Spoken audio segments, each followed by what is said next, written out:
with a breaking update, what we are learning, because there has already been a lot of drama as far as when it comes to the new syllabus or the revision that is now taking place of Class 8 Social Science textbook that has seen major changes in how India's colonial past is also now explained to students.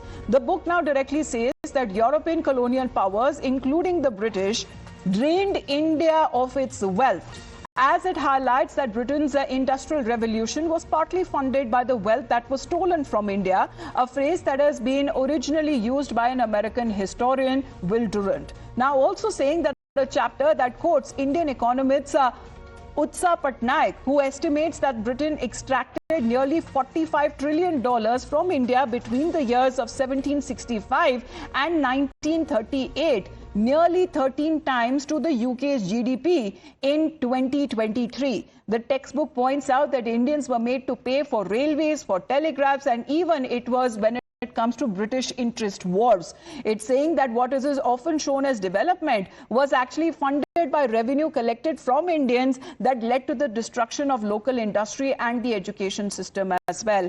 The book also criticizes how British introduced a foreign-style bureaucracy and court system that alienated the common man and replaced India's own schooling systems like pathshalas and madrasas.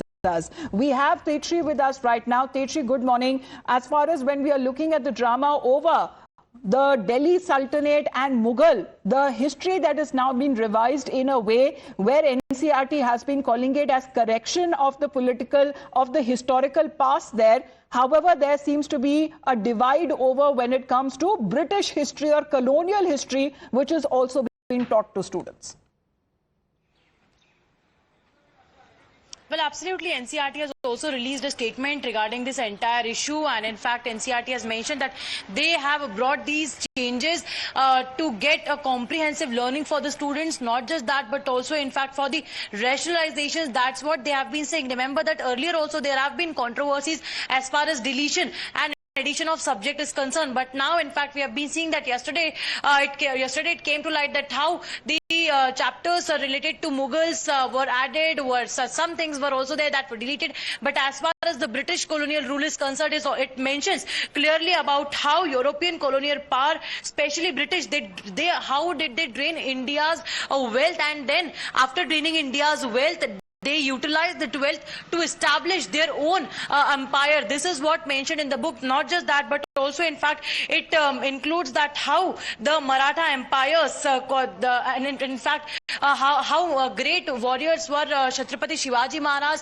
and also it mentions about Ahilyabai Holkar as well. So these are all the details that are mentioned in the social science book of class 8. These are all revised versions of the book that will now be taught to the students. Till date all these things were not taught, but now since NCERT, remember that how last year prepared a committee of all those members. So British colonialism, in fact, the textbook has also detailed as far as the chapter on Maratha Empire, as Tetri is pointing out, calling them as a major force that altered Indian history, praising Shivaji Maharaj as a leader who rebuilt temples and promoted Indian languages and Swaraj as far as their idea is concerned. Ahilyabai Holkar has also been mentioned for restoring key temples across the country. But as far as when it comes to what is now being said on part of NCERT, that all of the facts that has been presented in the textbooks are based on well-known primary and secondary academic sources as well. But in order to avoid generation of any prejudice or any misunderstanding, a note on history's darker period at page number 20 that has also been added.